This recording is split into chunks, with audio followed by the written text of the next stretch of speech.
전날 특종에 이어 오늘도 동아일보가 한 건 했습니다. 해당 부분은 심각한 내용이다. 전문 그대로 보고드립니다. 공수처가 군 검찰단이 경찰로부터 해병대 수사단 조사 자료 등을 회수할 때 국방부 수뇌부가 개입한 혐의를 포착한 것으로 알려졌다. 검찰단이 사건을 회수해왔고 국방부는 관여하지 않았다는 유재은 국방부 법무관리관 등의 주장을 뒤집을 수 있는 증거를 확보한 것이다. 공수처는 윤석열 대통령과 이종석 전 국방부 장관이 세 차례 통화한 직후 국방부 수뇌부가 사건 회수에 적극 개입한 것으로 의심하고 있다. 공수처는 대통령실 지시를 받은 국방부가 임성근 전 해병대 1사단장을 보호하기 위해 사건 회수에 개입했는지도 수사 중이다. 네, 대통령실의 명확한 개입을 알려주는 부분이고, 제가 주목한 것은 보통 조중동은 사설로 때리다가 이런 스트레이트 보도로 정권을 흔듭니다. 그런데 이제 동아일보의 이탈은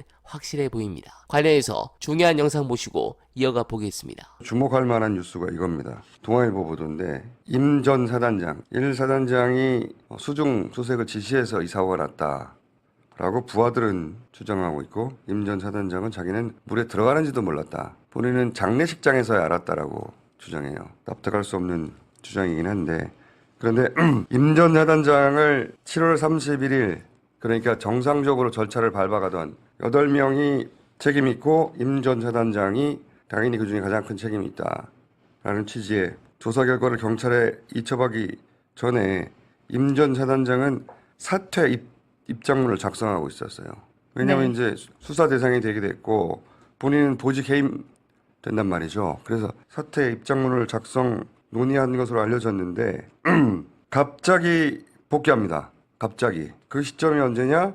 여러 번 얘기했던 02800번으로 시작되는 대통령실 번호, 요 번호로 이종섭 장관에게 전화를 한 직후라는 거 아닙니까? 네, 맞습니다. 그러니까요. 대통령실에서 전화하고 나서 원래는 사퇴할 예정이었던 사단장이 복귀한 거예요. 복귀. 그리고 이 기사에는 없는데 이 복귀를, 이 과정 전체를 숨기려고 했던 걸로 보입니다.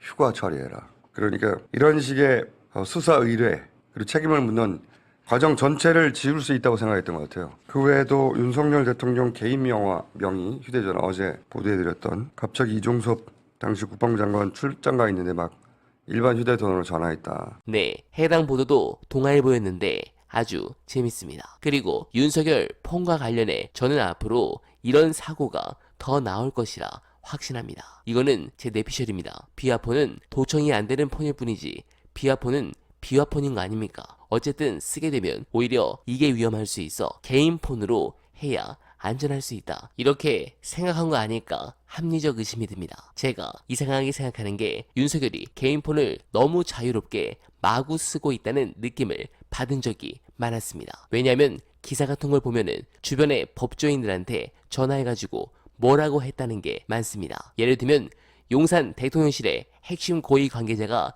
말했다라는 그런 보도들이 있는데 이거 과연 핵심 고위 관계자 맞나? 이거 윤석열이 얘기한 거 아니야? 막 그런 의심이 들었을 때가 많았습니다. 그러면 앞으로 이 폰에 대한 부분도 제가 볼 때 심각한 사건으로 발생될 가능성도 보입니다. 윤석열이 점점 외통수로 몰리는 게 아닌가 하는 기대가 이제는 확신으로 변하고 있습니다. 가능하면 3년이 아니라 자신의 임기를 스스로 1년 이하로 단축시킨 행동으로 이 VIP 경로가 오래오래 기록되길 바라면서 원나발은 오늘도 최선을 다하겠습니다. 여러분 고맙습니다.